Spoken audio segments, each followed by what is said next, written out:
क्या इस्लाम में ईएमआई कैसा है? तो जो ईएमआई में अगर सूद शामिल हो जाए तो वो ईएमआई आपके लिए हराम है। मगर जो ईएमआई में सूद शामिल नहीं हो, अब आप ये भी सोच रहे होंगे कि ईएमआई में सूद शामिल हो, ऐसा तो हो नहीं सकता। कोई ऐसा कंपनी नहीं है या फाइनेंस कंपनी नहीं है जो सूद नहीं ले। मगर आपको मैं एक कंडीशन बताता हूँ कि आप अगर मोबाइल ले रहे हो, उस मोबाइल की कीमत मार्केट में कितना है, 23,000 है या 22,000 है। आप उस मोबाइल दुकानदार पर जाओ और उससे बोलो कि मैं 5 महीने का किस्त में इसका पेमेंट करूंगा, आप बताओ अब इसका रेट कितना देना होगा।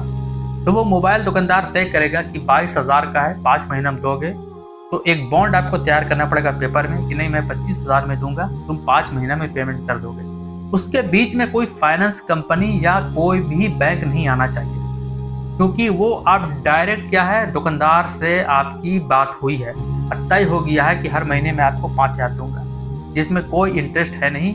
25,000 आपको पेमेंट करना है, तो 5,000 करके हर महीने आप पेमेंट करोगे तो वो आपका जो ईएमआई होगा ना, वो हलाल होगा, वो आपका जायज होगा।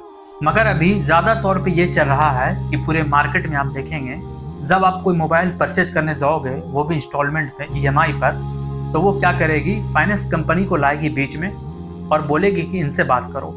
अब कोई मोबाइल आपका 25,000 का है या 26,000 का है, तो वो कंपनी देखेगी कि आप कितने महीने की इंस्टॉलमेंट बांध रहे हो, 6 महीना का, साल भर का या 2 साल का, तो उस हिसाब से वो अपना इंटरेस्ट को जोड़ लेती है।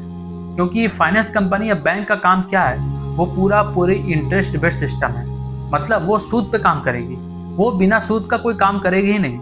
चाहे आप लाख चाहो कि वो इंटरेस्ट नहीं ले, वो कैसे भी घुमा फिरा के वो इंटरेस्ट जोड़ देगी, और उसके अलावा भी कितने सारे चार्जेस को जोड़ती है। और जो चार्जेस फिक्स हो, जैसे मैं आपको पहले बताया कि जैसे आप दुकानदार से डायरेक्ट कांटेक्ट किए कि नहीं आपको मैं 5-5 हज़ार करके 25,000 दे दूंगा, वो सिस्टम हलाल है। मगर यहाँ पे देखिए कितने सारे चार्जेस लग रहे हैं। और सबसे बड़ी बात कि बैंक कंपनी या फाइनेंस कंपनी है तो वो आपका सूद लेगी ही लेगी, बिना सूद का कोई काम नहीं करेगी। तो जो ये तरीका अभी पूरा मार्केट में चल रहा है ना, फाइनेंस का जो ईएमआई का, वो 100% सूद में काम करती है। और ऐसा डील, अगर आप ऐसी मोबाइल ले रहे हैं और ऐसा डील कर रहे हैं और ऐसी कोई परचेजिंग कर रहे हैं, चाहे बाइक हो या और भी चीज़, तो ये सारा डील जो है ना, ये हराम है, ये बिल्कुल नाजायज़ है, क्योंकि इसमें सूद शामिल है।